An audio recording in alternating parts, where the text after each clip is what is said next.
अब मध्य प्रदेश में राज्यसभा की तीसरी सीट को लेकर घमासान मचने की पूरे आसार नजर आ रहे हैं। तीसरी सीट के लिए भाजपा के पास सिर्फ 7 वोट कम हैं। बीजेपी नेता तीसरी सीट पर भी अपना उम्मीदवार उतारने के संकेत दे रहे हैं। माना जा रहा है कि प्रदेश नेतृत्व को इसके लिए केंद्रीय नेतृत्व के फैसले का इंतजार है। इसके बाद पार्टी तय करेगी कि तीसरी सीट पर पार्टी सीधे उम्मीदवार उतारे या फिर किसी निर्दलीय प्रत्याशी को समर्थन करे। इस अटकलों के बीच कांग्रेस ने भी विधायकों को एकजुट करने के लिए बैठक बुलाई है। कांग्रेस को हर बात का डर सताता है। चुनाव होता है तो कहते हैं पेटी हाईजैक होंगी, राज्यसभा का चुनाव हो रहा है तो क्रॉस वोटिंग होगी। उनको अपने लोगों पर भरोसा ही नहीं है कांग्रेस को। अब ये तो कांग्रेस को पूछो कि उनको क्यों डर सता रहा है। तीसरी सीट के संदर्भ में जहां तक विचार है तो कांग्रेस के अंदर जितनी अंतर कलह है, जितने तरह के गुट हैं, तो मध्य प्रदेश की राजनीति में कुछ भी हो सकता है। तो राज्यसभा की एक सीट जीतने के लिए 58 वोटों की आवश्यकता है। भाजपा के पास 164 तो कांग्रेस के पास 63 विधायक हैं। अब आंकड़ों पर नजर डालें तो भाजपा के पास 2 चुनाव सीट जीतने के बाद भी कई सारे वोट बचते हैं। अब ऐसे में कुछ वोट और अगर ऐड ऑन कर दिया जाए तो तीसरी सीट पर भी बीजेपी अपना प्रत्याशी उतार सकती है, लेकिन इसी को लेकर कशमकश की स्थिति बनी हुई है। अब बीजेपी के बड़े नेता कह रहे हैं कि फिलहाल तो ऐसा कुछ नहीं है, लेकिन अगर आला कमान संकेत देता है तो तीसरी सीट के प्रत्याशी को भी हम ही जिताएंगे।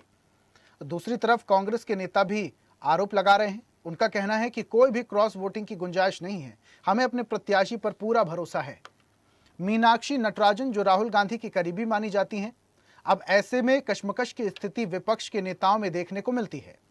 और ज्यादा जानकारी के साथ हमारे विशेष संवाददाता आकाश सेन जुड़ चुके हैं। सीधा रुख करते हैं। आकाश, अभी हाल ही के बयानों पर अगर नजर डालें, मीनाक्षी जब दिल्ली से वापस भोपाल आती हैं तो कुछ खास उनका स्वागत नहीं देखने को मिलता है, लेकिन अगर बीजेपी प्रत्याशियों की बात करें तो जब वो पर्चा भरने के लिए जाते हैं तो मुख्यमंत्री और बीजेपी के प्रदेश अध्यक्ष समेत तमाम बड़ी संख्या में कार्यकर्ता भी दिखाई देते हैं। तो कहीं ना कहीं कशमकश की स्थिति बनी हुई है। निश्चित रूप से ऋषभ, यही एक बड़ा सवाल है, क्योंकि जिस तरीके से अगर हम सीटों के अंकगणित के हिसाब से अगर हम बात करें तो सीधे तौर पर 2 सीटों पर बीजेपी की प्रत्याशियों की जीत सुनिश्चित है, लेकिन तीसरी सीट जो पहले दिग्विजय सिंह की थी, जो खाली हुई है हाल ही में, ये अब कांग्रेस के खाते में जाएगी या नहीं जाएगी, इसको लेकर जो सस्पेंस है वो लगातार बना हुआ है। क्योंकि 8 तारीख तक जो है नामांकन की तारीख 8 तारीख तक है, और ऐसे में माना ये जा रहा है कि 8 तारीख तक अगर कोई चौथा प्रत्याशी, क्योंकि अभी तक जो है 2 ही नामांकन पत्र जो है राज्यसभा चुनाव के लिए आए हैं, यानी जो दोनों ही बीजेपी के प्रत्याशी हैं, चाहे हम तरुण चुग की बात करें या हम बात करें रजनीश अग्रवाल की। लेकिन इसके अलावा भी किसी ने जो है राज्यसभा चुनाव के लिए नामांकन पत्र दाखिल नहीं किया है। तो अभी ये स्थिति साफ है कि 2 ही आए हैं, लेकिन तीसरी सीट पर सिर्फ अगर मीनाक्षी नटराजन का ही नामांकन फॉर्म आता है तो स्थिति स्पष्ट हो जाएगी कि 2 सीटें भारतीय जनता पार्टी की और 1 सीट कांग्रेस की। लेकिन अगर कोई चौथा कैंडिडेट चुनावी मैदान में उतरता है तो कहानी जो है फिर वोटिंग की आएगी। और अंकगणित के हिसाब से ये स्पष्ट है कि बीजेपी के पास जो है 164 विधायक हैं। उस हिसाब से अगर हम देखें तो बीजेपी की 2 सीटें तो पक्की है, लेकिन तीसरी सीट पर बीजेपी के पास विधायकों की संख्या कम रहेगी। तो वो अगर क्रॉस वोटिंग होती है तो ऐसे में बीजेपी तीसरी सीट पर भी बाजी मार सकती है। और पिछले इलेक्शन में भी, राज्यसभा चुनाव में भी हमने देखा था, विनोद बूटिया जो है चुनावी मैदान में निर्दलीय उतर गए थे। तो क्या इस बार भी ऐसे समीकरण बन सकते हैं? और ये डर अब कांग्रेस को सता रहा है। यही कारण है तो कांग्रेस किसी भी तरीके से कोई रिस्क लेना नहीं चाहती। कांग्रेस में मैराथन बैठकों का दौर भी चल रहा है। जो कांग्रेस से राज्यसभा प्रत्याशी है मीनाक्षी नटराजन, जैसे ही वो भोपाल पहुंची तो एलओपी लीडर से उन्होंने मुलाकात की थी। बीजेपी के जो कांग्रेस के वरिष्ठ नेता हैं उनके साथ वो मुलाकात की उन्होंने। और सीधे तौर पर अगर हम बात करें तो बातचीत और चर्चा के बाद अब क्योंकि बैठक चल रही है, कांग्रेस भी चाहती है कि जो कांग्रेस के तमाम विधायक हैं वो एकजुट रहें और वोटिंग के दौरान कांग्रेस प्रत्याशी का समर्थन करें। क्योंकि दूसरे राज्यों के जो इलेक्शन हुए, इसके पहले राज्यसभा इलेक्शन, वहां पर कुछ इसी तरीके के समीकरण बने थे। और कहीं ना कहीं बीजेपी आकाश, हमारे सहयोगी और जुड़ेंगे, लेकिन आपसे एक बात मैं और समझना चाहता हूं। देखिए, अभी हाल ही में नजर डालें तो मीनाक्षी नटराजन का ये कहना है कि जब नामांकन भरा जाएगा तब स्पष्ट हो जाएगा लेकिन अभी हालिया के अगर काम पर देखा जाए, अगर हालिया के परिदृश्य पर नजर डाला जाए, तो मीनाक्षी नटराजन दिल्ली से लौटती हैं, कार्यालय में उनका भव्य स्वागत भी नहीं किया जाता है। और ये भी कहा जा रहा था कि मीनाक्षी नटराजन राहुल गांधी की करीबी है, इसलिए ज्यादा कुछ लोग विरोध नहीं कर रहे, लेकिन विरोध है। तो क्या मध्य प्रदेश कांग्रेस में उन्हें ज्यादा पसंद नहीं किया जा रहा, ये कहा जा रहा है कि इस नाम को बदला जाए? निश्चित रूप से विरोध के स्वर तो निकल कर आए हैं सामने, क्योंकि कोई ना कोई मध्य प्रदेश का चेहरा ही जो है यहाँ से जाता, और खास तौर पर जिसमें कार्यकर्ताओं की पकड़ होती।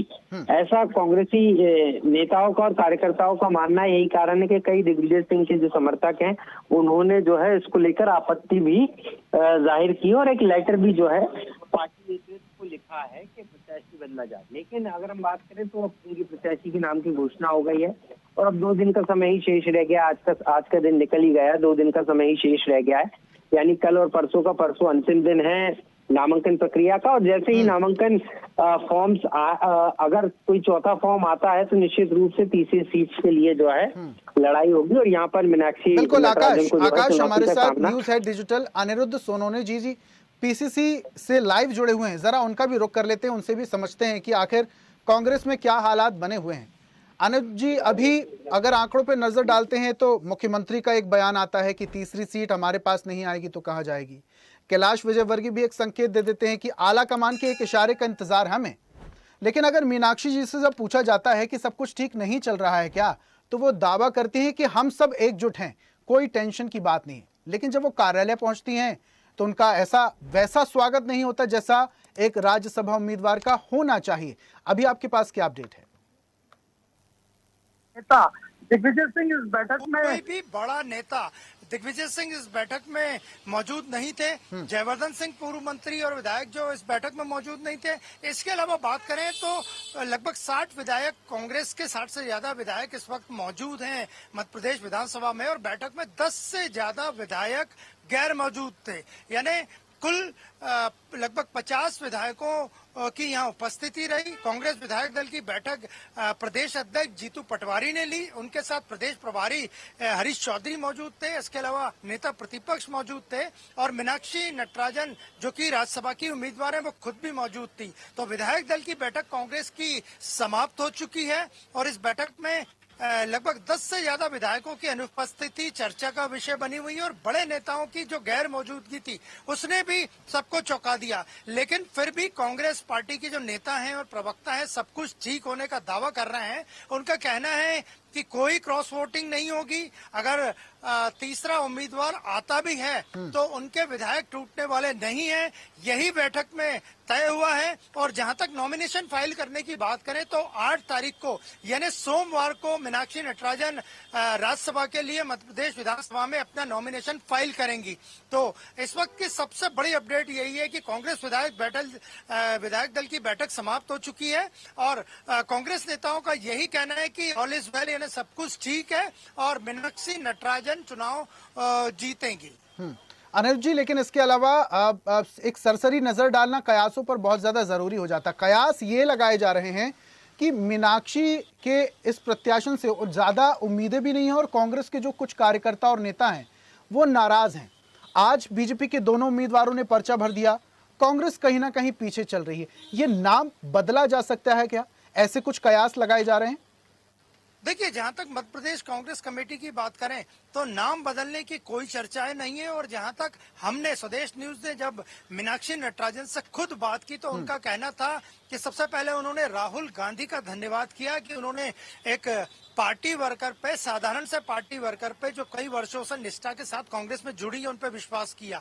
और उनका वो आते से ही लगभग वो 2 घंटे से प्रदेश कांग्रेस के मुख्यालय भोपाल में मौजूद हैं। आते से ही उन्होंने जो भी विधायक आता जा रहा था उनसे पर्सनली भी मुलाकात की। इसके बाद जब प्रदेश प्रभारी हरीश चौधरी और जीतू पटवारी प्रदेश अध्यक्ष पहुंचे विधायक दल की बैठक लेने, उनसे भी उन्होंने व्यक्तिगत रूप से मुलाकात की और पूरे समय वो बैठक में मौजूद रही। तो नाम बदलने की कोई चर्चाएं नहीं है। और मीनाक्षी नटराजन का खुद कहना था कि अगर भारतीय जनता पार्टी तीसरा उम्मीदवार उतारती है तो वे उसका सामना करने को लिए तैयार है। वो पूरी तरह से, उनकी बॉडी लैंग्वेज के हिसाब से वो पूरी तरह से कॉन्फिडेंट थी, और उनका यही कहना था कि जिस तरह तरह राहुल गांधी और शीर्ष नेतृत्व ने कांग्रेस पार्टी के उन पर विश्वास किया है, वो उस पर पूरी तरह से खरी उतरेंगी। और अगर वे राज्यसभा मेंबर बनती है, उनका यहाँ तक कहना था कि वो सबसे जो बड़ा मुद्दा उठाएंगी वो नेट एग्जाम का मुद्दा उठाएंगी और किसानों का, मध्य प्रदेश के किसानों का मुद्दा वे उठाएंगी।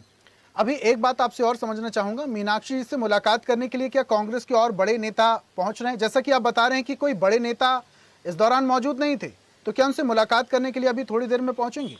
देखिए, अभी तक फिलहाल कांग्रेस विधायक दल की बैठक समाप्त हो गई है। विधायकों का पीसीसी से वापस लौटना शुरू हो गया है। और जहां तक बड़े नेताओं की बात करें तो पूर्व मुख्यमंत्री कमलनाथ से वे दिल्ली में ही मिलके आई हैं। इसके अलावा अगर बात करें तो दिग्विजय सिंह से भी उनकी मुलाकात हुई है, ऐसी खबरें हैं।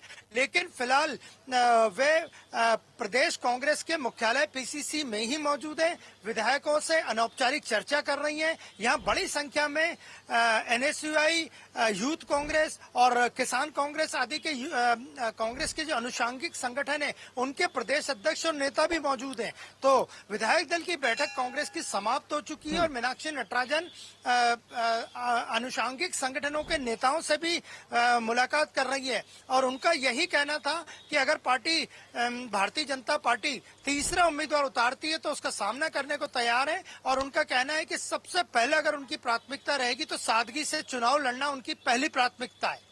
बिल्कुल, बहुत शुक्रिया अनिरुद्ध जी, तमाम जानकारी हम तक साझा करने के लिए। तो ये बड़ी अपडेट आपको बता रहे हैं कि जहां कांग्रेस के विधायक दल की जो मीटिंग चल रही थी वो मीटिंग खत्म हो चुकी है। मीनाक्षी नटराजन पहुंची थी, तमाम लोगों से बातचीत की। जब उनसे ये पूछा गया कि तीसरी सीट को लेकर बीजेपी अगर विचार करती है तो क्या, तो मीनाक्षी नटराजन का ये कहना है कि अगर ऐसा होता है तो वो मुकाबले के लिए पूरी तरीके से रणनीतिक तौर पर तैयार हैं। और ऐसी ही ताजा खबरों के लिए लाइक, फॉलो और यूट्यूब पर सब्सक्राइब कर बेल आइकन जरूर दबाइए और हर अपडेट के लिए विजिट कीजिए स्वदेशलाइव.com।